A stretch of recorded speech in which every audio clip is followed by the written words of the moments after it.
Patrolman H.D. Murphy had been looking forward to April 1st, 1934 for quite a while. It was Easter Sunday, but it wasn't the holiday he was excited about. Murphy had finished his final training session, and this was his first day of paired patrol on the Texas highways. Murphy's motorcycle cruised along Highway 114 outside of Grapevine, Texas, about 20 miles northwest of Dallas. At around 3:45 p.m., he and his partner Ed Wheeler spotted a man standing by a black Ford on the side of Dove Road where it intersected with the highway. It's likely the patrolman thought they were helping stranded motorists. Even when another man stepped out of the car, there was no reason to think something strange was happening. Murphy and Wheeler got off their motorcycles and approached the Ford. They'd only taken a few steps when shots from an automatic rifle hit Wheeler in the chest and he crumpled to the ground. Before Murphy could even draw his weapon, a sawed-off shotgun fired from the other side of the car, and Murphy fell. The man who'd fired the first shot, Henry Methvin, now stood over the two badly wounded patrolmen. He raised a pistol and fired on them at point-blank range. Methvin ran back to the car. Bonnie Parker sat inside holding a rabbit that was supposed to have been an Easter present for her mother. Clyde Barrow hit the gas, and the three remaining members of the Barrow Gang fled north out of Texas. From Black Barrel Media, this is Infamous America. I'm your host, Chris Wimmer. In this season, we're telling a 6-part story about the notorious outlaws, Bonnie and Clyde. This is Episode 5, The Easter Sunday Murders.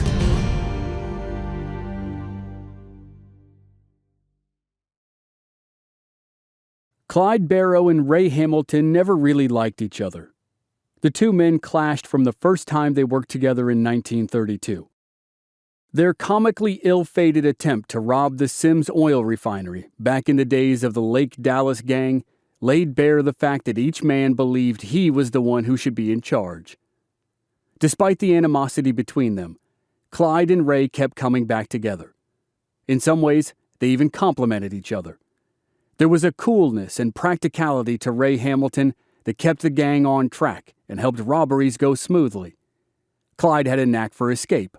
He could hotwire a car like nobody else, and his penchant for fast driving and thinking on his feet had helped them elude capture on multiple occasions. After Clyde's raid on Easton Prison Farm set Ray free, Ray rejoined the Barrow Gang for a time. The group now included Henry Methvin, Joe Palmer, and Hilton Bybee, 3 men who'd escaped with Ray. In January of 1934, they successfully robbed the First National Bank of Rembrandt in Iowa, and Bybee left the gang and went on his way. The others headed to Oklahoma, and in short order pulled off another successful bank robbery. This brief stint in January of 1934 would go a long way in feeding the legend that Bonnie and Clyde were primarily bank robbers, though much of their career had been spent holding up shops and convenience stores and stealing cars. Even fresh off of 2 successful bank robberies that netted the gang thousands of dollars, Clyde and Ray still couldn't get along. Ray believed he was the brains behind the operation and the one who made the robberies work. Still, to hear the newspapers tell it, the Barrow Gang might as well have just been Bonnie and Clyde. The folk hero lovers had captured the country's imagination. For his own part, Clyde very much believed he was the leader of the gang that bore his name. He wasn't shy about reminding Ray of that fact. At odds, and flush with their own money, Clyde and Ray split up again. Ray spent time in Amarillo in the Texas Panhandle, and Bonnie and Clyde went back to West Dallas with Henry Methvin. Methvin was almost the polar opposite of Ray Hamilton. He was a few years younger than Clyde, and he looked up to him. He was also significantly bigger and stronger than Bonnie and Clyde, and he took it upon himself to stand guard over the pair. He sensed trouble was coming for them, and he'd do whatever he could to keep that trouble at bay. Henry Methvin had brought the Barrow Gang to Louisiana to spend time with his family, and Bonnie and Clyde had caught a glimpse of what a normal life could be. When the three were in West Dallas, Bonnie and Clyde repaid the favor. and Methvin was a regular at the secret gatherings of the Parker and Barrow families.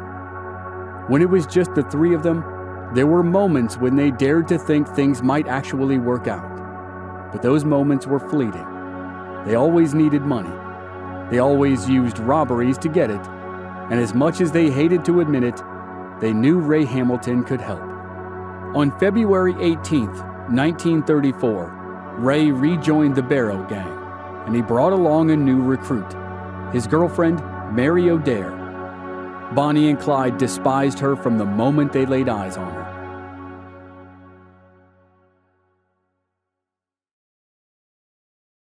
In May of 2010, ashes poured out of a small plane flying over Southern California and scattered across the mountains below.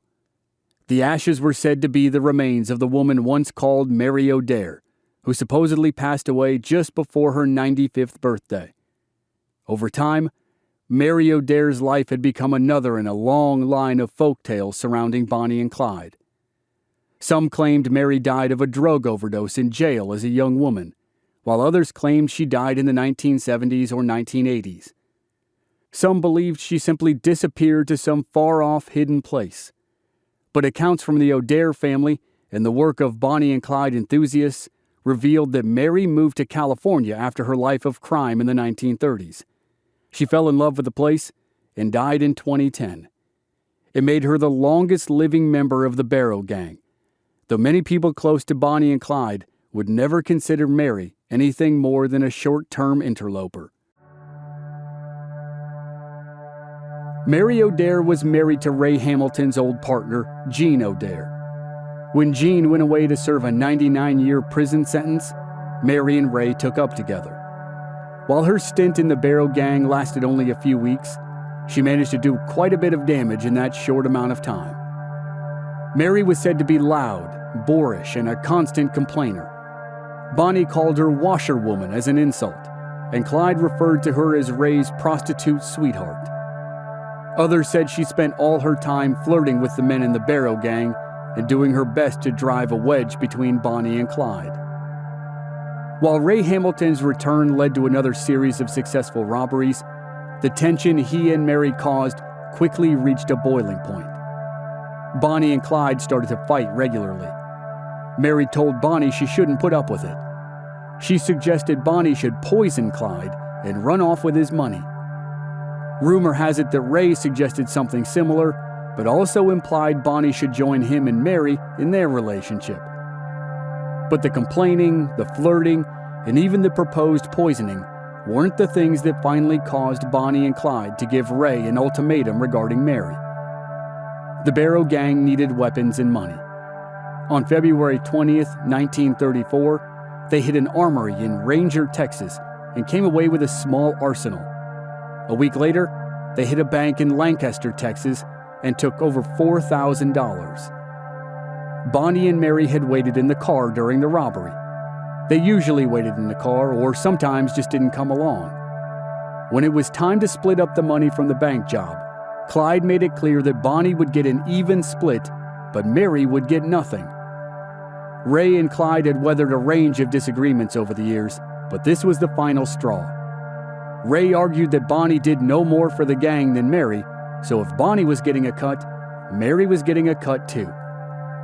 Finally, Clyde told Ray he had to choose.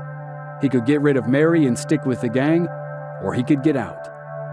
Ray chose Mary, and in March of 1934, Ray and Clyde split for good.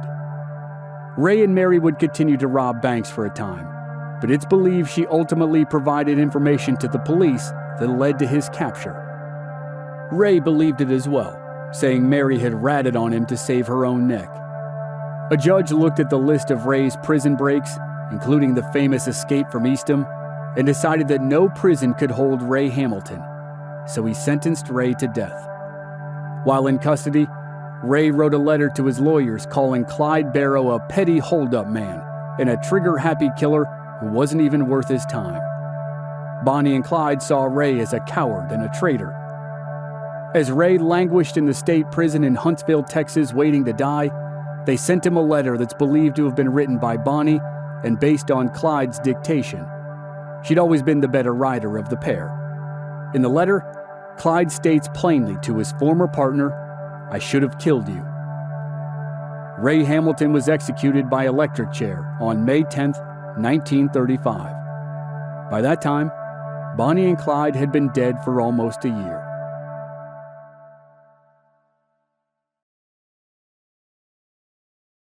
Between 1929 and 1933, in the midst of the Great Depression, newspapers across the United States saw ad revenue drop almost 40%. A number of papers couldn't survive the hit. Those that stayed afloat sought new ways to attract readers and keep their presses printing. Opinion columns and biased news analysis rose to new heights. Publications lured readers with tawdry headlines and stories of sex and violence.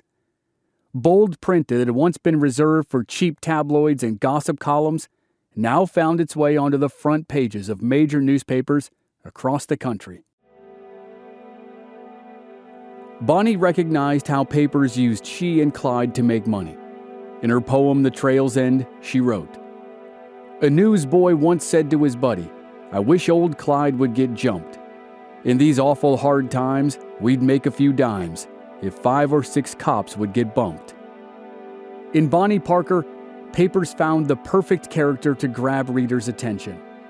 Regardless of the facts, they created an image that embodied youth, sex, and violence in a 4'11" frame.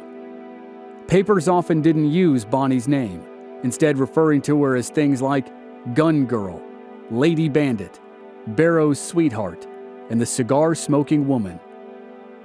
The implication of the headlines, photos, and articles was that Bonnie Parker and Clyde Barrow were a pair of bandits, lovers, and murderers who'd worked hand in hand to wreak havoc wherever they went. But Clyde knew the truth. Bonnie rarely handled a weapon, let alone fired a gun to kill someone. On most jobs, Bonnie either waited in the car or stayed behind at whatever hideout the Barrow Gang was using. Early on, she passed messages to prisoners, smuggled a gun to Clyde in jail, and contributed her fair share to the escapes. But Bonnie Parker was not a cold-blooded killer, despite what a nickname like Gun Girl might suggest. With Ray Hamilton and Mary O'Dare gone, the Barrow Gang was down to just Bonnie, Clyde, and Henry Methvin. Clyde could see the writing on the wall. At a family meeting, he found a moment to have a serious conversation with Bonnie about the future. He said to her, "I know somebody will put me on the spot soon." He tried to convince Bonnie to surrender herself and avoid getting killed. She hadn't committed all the crimes that Clyde had, and maybe the courts would be lenient. Bonnie refused. Her life with Clyde had long since strayed from the fairy tale she imagined when they first met, but she wouldn't completely let that version of their story go. She knew there was no chance to live happily ever after, but they would at least stay by each other's side until the end. Bonnie had always loved poetry and movies, but she could also be extremely practical. Her vision of the end seemed to combine her romantic and pragmatic sides. She wrote, "They don't think they're too smart or desperate. They know that the law always wins. They've been shot at before, but they do not ignore that death is the wages of sin." The events of Easter Sunday, 1934, would send Bonnie and Clyde hurtling toward their demise. Payment for their sins was finally coming due.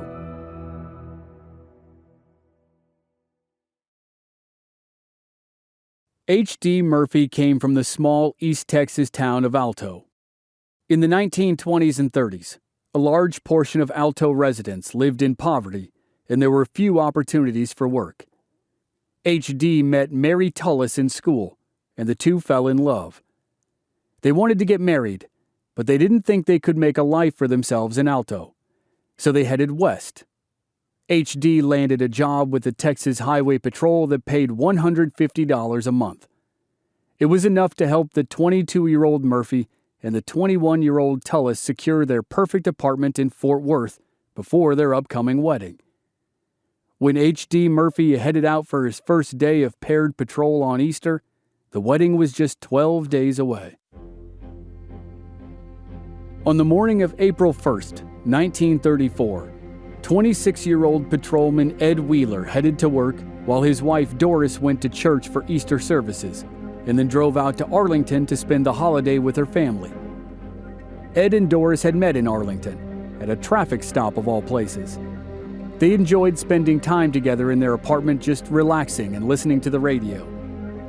Late in life, Doris would recall that Ed had a soft spot for the Irving Berlin song Easter Parade. For Doris, Ed and Easter would be forever linked. Bonnie Parker wanted to give her mother a bunny rabbit for Easter. While Clyde slept in the car and Henry Methvin stood guard, Bonnie played with the rabbit in the grass alongside Highway 114. She'd named him Sonny Boy, and she couldn't wait for her mom to meet him. Bonnie seemed relaxed at the time. Ever since they'd been ratted out by an unknown family member, she and Clyde had closed their circle a bit. Family meetings had gotten smaller, but everyone there could be trusted. Henry, on the other hand, felt tense. He was always on the lookout for the law, but he had other concerns that Easter afternoon. Former gang member Ray Hamilton was still on the loose at that point, and reports were that he'd pulled a bank robbery in the area and kidnapped a woman and her children to help his escape.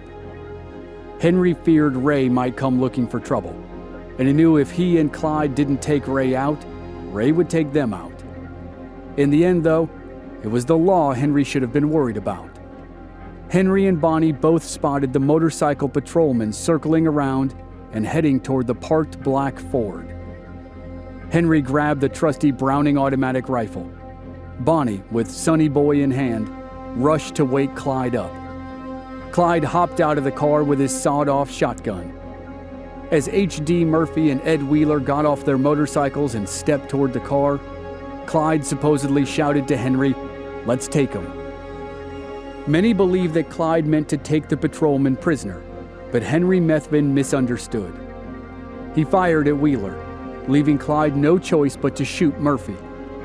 Henry then finished the job with his pistol.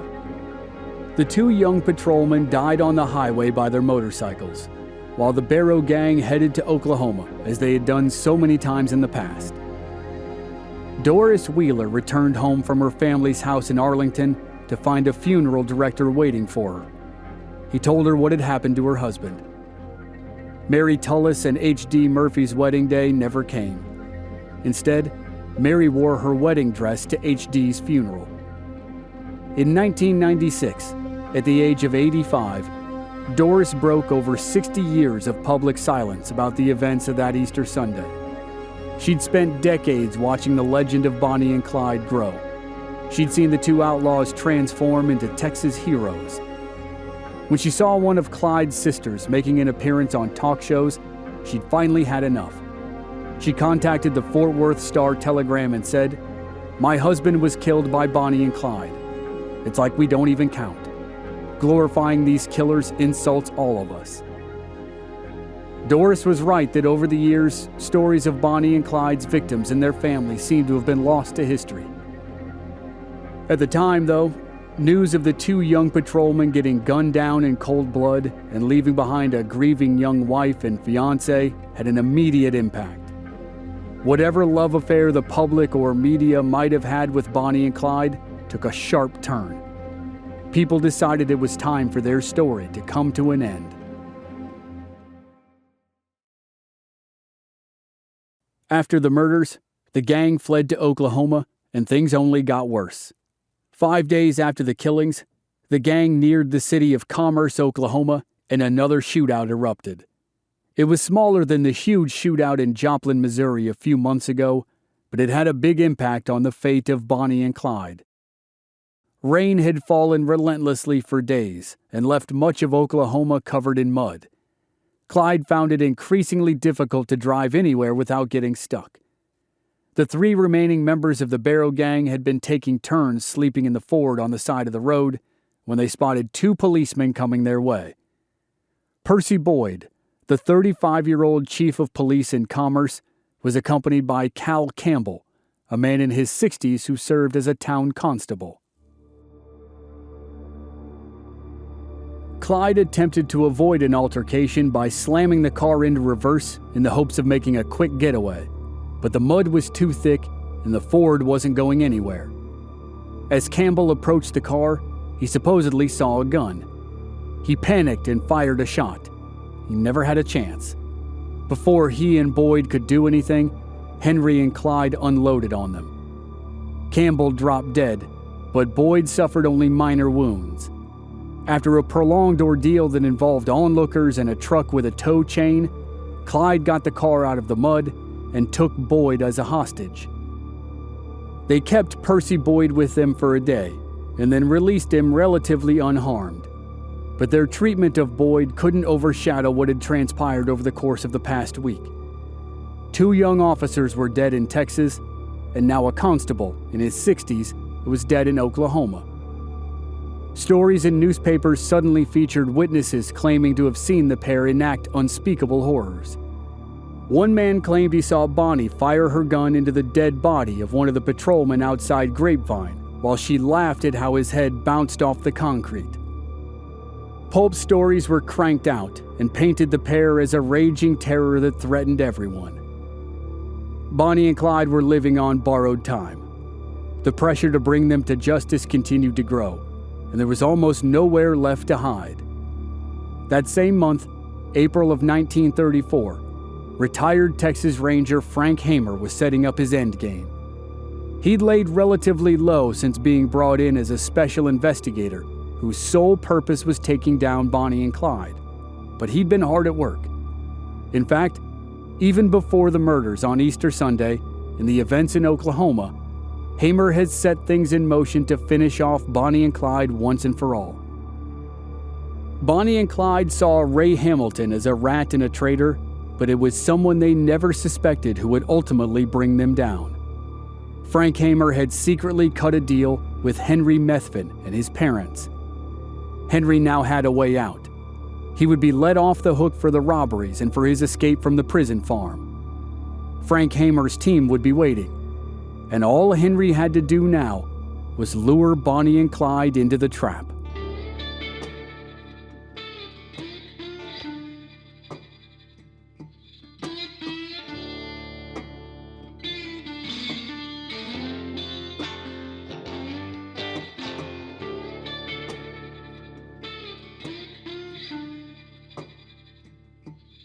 Next time on Infamous America, it's the season finale of Bonnie and Clyde. The outlaws drive into an ambush led by Frank Hamer, but their violent deaths only help fuel the legends surrounding their lives. That's next week on Infamous America.